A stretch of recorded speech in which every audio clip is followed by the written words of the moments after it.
We have got a locked slate full of pitchers for today. We've got Yu Darvish, Jack Flaherty, Carlos Carrasco, and a couple of interesting lower salary pitchers on tonight's slate, which means we're going to have pitchers we want to use, but it also means we have decisions we have to make, and it can be daunting, but I'd rather take these types of decisions than other ones. Let's dive on in and get you set for Friday's slate. Welcome on into the solo shot. That's right here on the FanDuel Podcast Network and numberFire.com.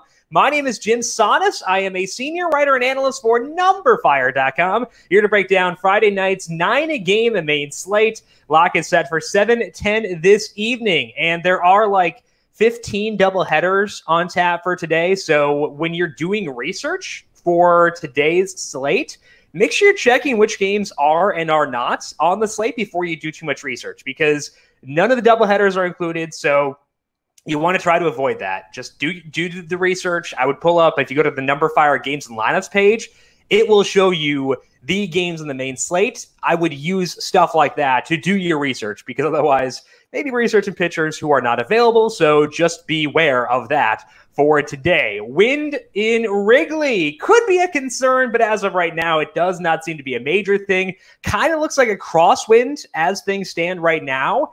If that were to shift, it would have a big impact. So I'd check back on that later. But as of right now, I am assuming a crosswind for the Cubs and the Cardinals. So keep things neutral for now, but check back on that later.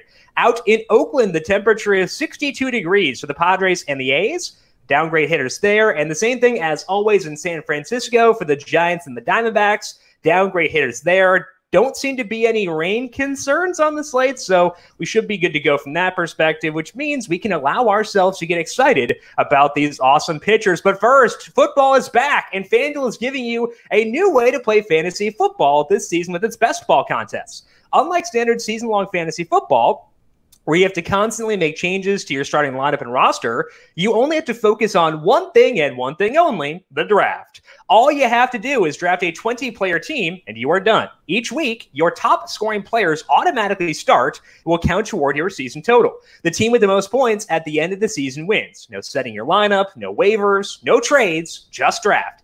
It is the easiest way to play season-long fantasy football. For more details, visit FanDuel.com or download the FanDuel app today. Eligibility restrictions apply. Pitching preview for this Friday slate. And again, there's some really good names on this list. Yu Darvish is the highest salary pitcher on the slate. That's all I need personally. He is $11,200. Jack Flaherty is $9,700 in that same game. Carlos Carrasco is $9,300. We have Zach Davies, Dylan Bundy, Lance McCullers, and Jesus Luzardo as the others at $8,000 or higher. And any slate that has Yu Darvish is a good slate. Also, any slate that has Yu Darvish is likely going to have me putting Yu Darvish number one on my list, and you guessed it, that is how things are working for tonight as well. Darvish is facing the Cardinals at home, and the Cardinals, I had pretty low expectations for them coming into the year based on the way their active roster looked, with the offseason moves that they made and stuff like that, and other moves other teams made. But they've exceeded my expectations. They have a 109 WRC plus against righties with just a 21% strikeout rate. So it's not an easy matchup for Darvish. But Darvish can dominate most teams that he faces. He has been awesome for the full season. His ERA is 1.47 with a 3.16 skill interactive ERA. So even when Darvish does regress, which is going to happen, he's not going to have a 1.47 ERA all year. Even when that happens, he'll still be good. But that doesn't mean that Darvish has stopped tinkering. He's kind of, I don't want to compare him to Trevor Bauer because Trevor Bauer is kind of a weirdo, but he is one of these guys who is never going to settle for being good. He's going to keep on looking and trying to identify pitch mixes that will make him optimal. In the past 4 starts, Darvish has started throwing a lot of sliders, and it could be a slider, it could be a cutter. They can overlap quite a bit with him, but the 4-seamer usage is down, and that's a big thing here. So it does seem like there is some sort of tangible change, and it's not just something where the pitch classification has run into issues. And Darvish has been even better in those 4 starts. His strikeout rate is up to 35% with a 6% walk rate. He has a 2.92 skill interactive ERA, which is the best on this slate by almost half a run in each pitcher's most relevant sample. So Darvish, even though it's a good slate, I still think he is head and shoulders above the rest, and I think that he is still in a tier of his own, despite the fact he got Flaherty and Carrasco just chilling there. Darvish gets to make this start at home as well. And when you add all this together, he is the top arm of the night, despite the fact this is a loaded slate. I think that he is in a tier of his own, despite the fact there are other really good pitchers. So 11-2 does force you to find some value plays as a hitter, but they're worth it. Yu Darvish is my number one pitcher, shockingly, for tonight.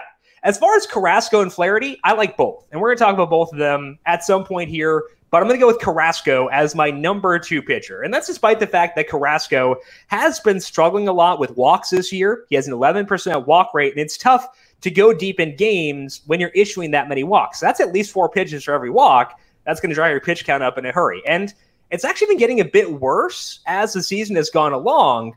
But I still think that Carrasco is worth a look for tonight. And part of that is because of the matchup. He's facing the Brewers, and the Brewers have had a ton of strikeouts so far this year. Their strikeout rate is 28% against righties, and that's a big bump to upside for the opposing pitchers. And Carrasco has been getting strikeouts when he hasn't been walking guys. It's 29% for the full season, so Carrasco has ceiling potential. And if I'm using Darvish in cash games, which I am, I can afford to focus on upside in tournaments with my other selections. Carrasco will have that upside here. He had 10 strikeouts in his first start this year. He had 8 in another, and he seemed to steady things out in his most recent start. He went 6 shutout innings, allowed just 2 hits, 2 walks, which is not a terrible number for him. So it's not enough where I'm going to say, okay, Carrasco is fixed. The walks are no longer a concern, and suddenly the floor is high. I'm not saying that, but I am saying that it did at least encourage me that his most recent start was a little bit better. So, yeah, there is some risk here, and it could backfire with Carrasco, and that's why I'm going to Darvish in cash games and keeping my heaviest exposure to Darvish in tournaments.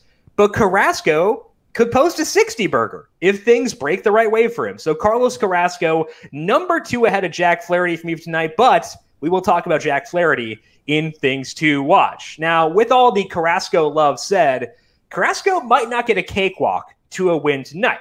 The other side of that game is Corbin Burnes, who is $7,600, and I like him as a value for the second straight starts. We're up to 3 starts now on Burnes since he has moved back into the rotation, and the strikeouts are flowing for Corbin Burnes. He had 10 in his most recent start. He had 7 the time before that across just 22 batters faced. And in order to get 10 strikeouts, kind of similar to the walk discussion with Carrasco, you got to throw a lot of pitches. And Burnes threw 93. So it seems like he is getting stretched all the way out. He did spend some time in the bullpen, but now seems like he is back to being a bona fide starting pitcher. In his return to the rotation, Burnes has opted to throw more cutters and fewer four-seam fastballs. And that cutter wasn't really a factor for him last year. It seems like it's a new pitch for him. He threw it a couple times, but that cutter has a crazy high spin rate, and it moves horizontally in a pretty big way. And we've seen the fruits of that pitch in these 3 starts because he has a 34% strikeout rate and a 3.37 skill interactive ERA. Both those numbers are second behind Darvish for all pitchers on this slate in each pitcher's most relevant sample. Burnes is facing Cleveland. The offense has been a lot better recently. It's no longer one I really want to target, but still a 93 WRC plus against righties. Not a ton of hard contact. They're better than they were previously, but I think they are a team we can target with opposing pitchers, and their strikeout rate is high enough for this to be okay. Now, Burnes is $7,600 for a reason. There is risk here, but there's also upside. And Burnes will let you get the studs on the teams that I want to stack. We're mostly focusing on the mid-range guys and the teams I want to stack for today, but Burnes lets you get to guys like Bryce Harper and whoever else you want to get. So all things considered, Burnes is someone I'm willing to roster for tonight. He is behind Darvish.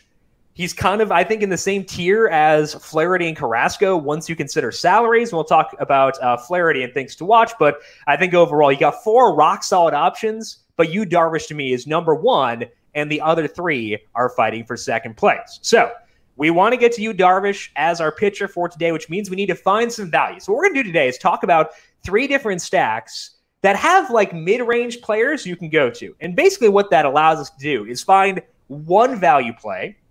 You can get one Edward Olivares from last night and build around that person. then you can allow yourself to pepper that mid-range and also use Yu Darvish. So let's start things off here by talking about the New York Mets. They're facing Jake Arrieta. And Arrieta, a 6.49 ERA this year and a 4.98 skill interactive ERA. When I was looking at Arrieta's pitch mix, looking at his velocities and stuff like that, I was looking for reasons to think that he would turn it around. But instead, it seems like these struggles may be here to stay and potentially getting even worse. And part of the reason that Arrieta struggled last year was that he could not throw his slider. It was a huge part of why he was successful back in the day, but because Arrieta was injured, he wasn't able to use it last year. We did see Arrieta go back to that slider early in the season, and it seemed like he was healthy again. But the usage on his slider in his past 2 starts is the lowest it has been all season long. He's trying to throw more changeups instead, but his changeup on the whole is not as good of a pitch as his slider. His swing and strike rate has been under 4% in both of those starts. He has just 1 total strikeout, and he got bounced after 1 1/3 innings in the second of those 2 starts.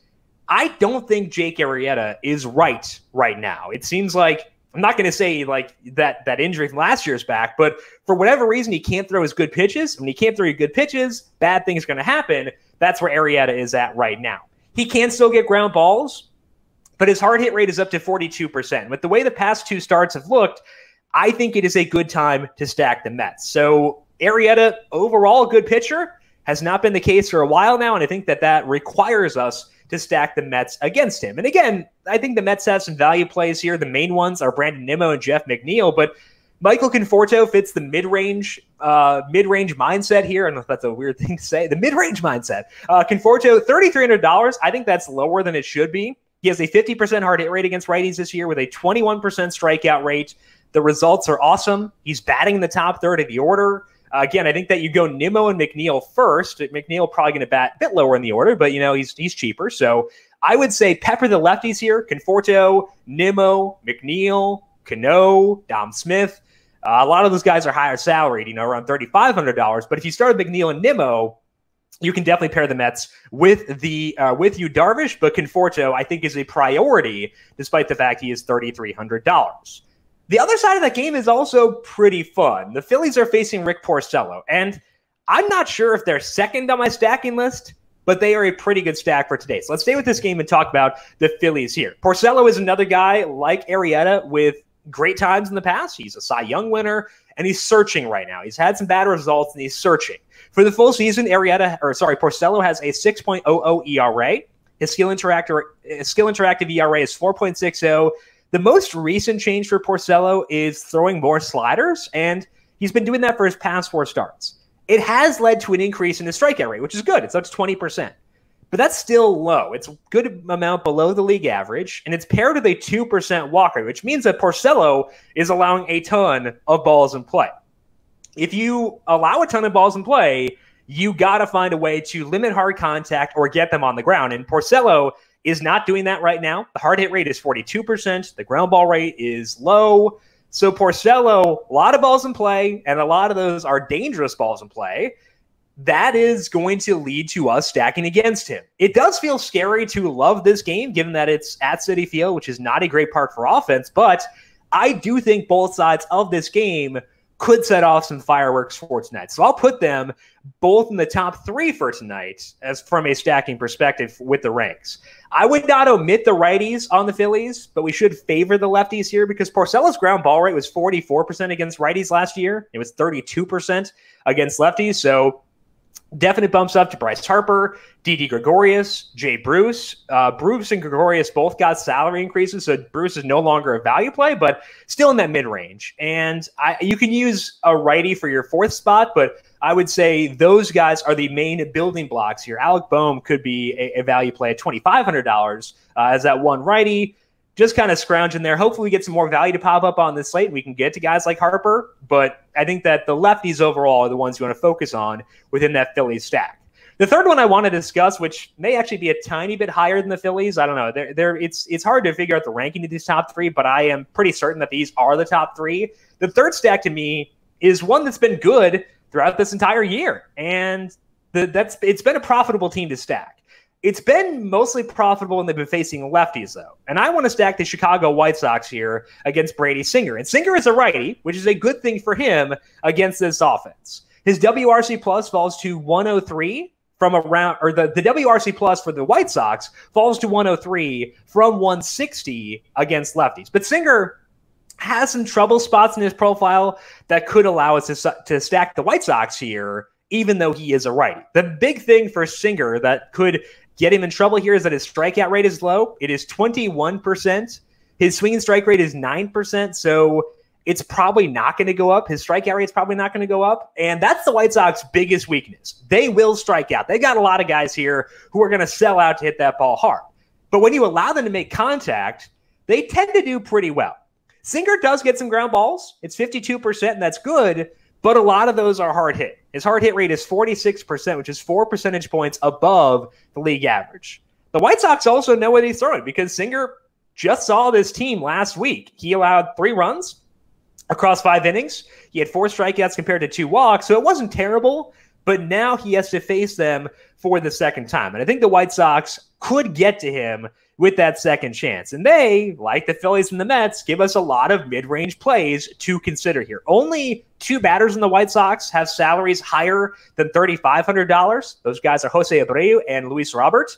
We can also go back to our forever values of Yasmani Grandal and Edwin Encarnacion. No matter how many times I use those 2 guys, their salaries don't budge, but no complaints here. We also get Yoel Moncada against a righty again. I always prefer him against righties. Better allows him to steal bases. I know he just said that he's not fully recovered from COVID yet, so maybe that explains why Moncada hasn't quite lived up to the preseason hype that I contributed to, but that has pushed Moncada's salary down to $3,200. So again, I think with all 3 of these stacks, you just pepper the mid-range. When you're using Yu Darvish, hope 1 or 2 values spring up later, whether it be on one of these teams or another team. Focus on those values in order to give yourself more exposure to these mid-ranges, because I think that you can make it work with Darvish for sure, as long as you are okay, potentially ignoring guys like Abreu, like Robert, maybe Bryce Harper, but just focus on the mid-range, and you should be able to afford Yu Darvish for sure. Let's finish up with things to watch for today. The other side of that Darvish game, as mentioned, is pretty interesting, so let's talk about Jack Flaherty here. He has a 1.93 ERA this year, so you won't shock anybody by going at Flaherty, but we also haven't seen Flaherty in his full form yet. He has not had more than 43 FanDuel points yet this year, but I'm guessing Flaherty's going to go on a run here pretty soon. His pitch count is back up. It has gone 41, 64, and 83 in the 3 pitches since the long layoff. So I think that if you're projecting Flaherty, you project him between 90 and 95 for tonight. His strikeout rate so far is a bit low at 23%. But his swinging strike rate is 14.4%. So I was really close to putting Flaherty second ahead of Carrasco. I went with Carrasco because of the matchup, because Flaherty is facing the Cubs. Carrasco gets the Brewers, but Flaherty is another really fun option on a loaded pitching slate. Again, I think that it's Darvish 1, and then Burns, Flaherty, and Carrasco are 2A, 2B, 2C. However you want to rank them, I will not push back on you, but I think if you're multi-entering for tournaments, as much as I love Darvish, I would also want to get at least some exposure to those other 3 as well. So I might have it where I'm slightly spread out my pitchers, but then my core is my stacks, because I think those 3 stacks are above the rest for today. Another stack I would consider, but don't really have the salary for, is the Dodgers. They get Antonio Senzatela. He does well in some arenas. His batted ball numbers are good, but he also lets up a ton of balls in play, and he's facing arguably the best team in baseball. They do have the best WRC plus against the opposing pitcher's handedness for this slate.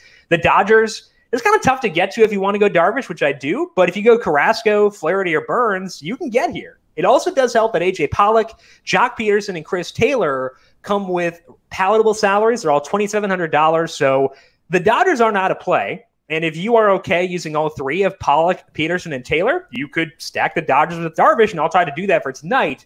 Just a wee bit tougher given the salaries of the studs on this team. Finally, I'm not sure how to handle Kyle Cody for the Rangers. He's getting stretched out here after the Mike Minor trade, and he's facing the Mariners, and Cody's looked really good in relief so far this year. We also don't have a lot of data on Cody. He has barely pitched since 2017. He had Tommy John surgery back in 2018, missed all of 2019, and barely pitched in 2018 either. So I don't think it's a bad idea to have some speculative Mariners stacks out there in case he does struggle in getting stretched out. But it's also hard to know what to do here because the data is so limited. I think that the Mariners are interesting from a stacking perspective. Their WRC plus against righties is better than you would expect. They don't have as much value as you would think either because they are generally priced up. But if you want to go to guys like J.P. Crawford, maybe they could give you some value. So consider the Mariners, but I can't put them above the Dodgers or any of the top 3 stacks we discussed just because I think Cody might actually be pretty okay. So holding off for right now in stacking against him. That is all the time that we have for today here on the MLB DFS podcast, but do not forget we have a whole lot of other stuff cooking in the numberFire Daily Fantasy podcast feed. The Daily ISO for today is already posted by Tom Vecchio on the numberFire Daily Fantasy podcast feed. Austin Swain broke down Saturday's UFC DFS card. That is already posted as well. NASCAR podcast for Sunday's Cookout Southern 500 is up, getting you set for strategies and the drivers I like in each tier there. And, of course, back again next week with our NFL podcast on Thursday. Make sure you are subscribed to the numberFire Daily Fantasy podcast feed. And if you like what you hear, leave us a rating and review as well. I will be back at 4 p.m. Eastern time today for our Q&A session, weekly Q&A or our daily Q&A to get you set for MLB DFS. That is at 4 p.m. on the FanDuel YouTube, Twitch, and Facebook pages. So save yourself the time now. Go subscribe to those sites, whether you prefer to watch on YouTube, Twitch, or Facebook. Go there, like or subscribe to those pages so you can get push notifications as we go live every weekday at 4 p.m. to answer your questions about MLB DFS. If you have questions for me before then, I am on Twitter at JimSannes, JimSannes. You can also follow the FanDuel Podcast Network at FanDuel Podcast. Big thank you to Calvin Theobald, our video producer, for on the video side of things here today. Thank you, Cal, as always. And thank you to everyone for tuning in. Good luck with your MLB DFS lineups for tonight, and have a fantastic weekend, a 3-day weekend. We'll talk to you again on Tuesday. No Solo Shot Monday. Back with you on Tuesday. Have fun until then. This has been the Solo Shot right here on the FanDuel Podcast Network.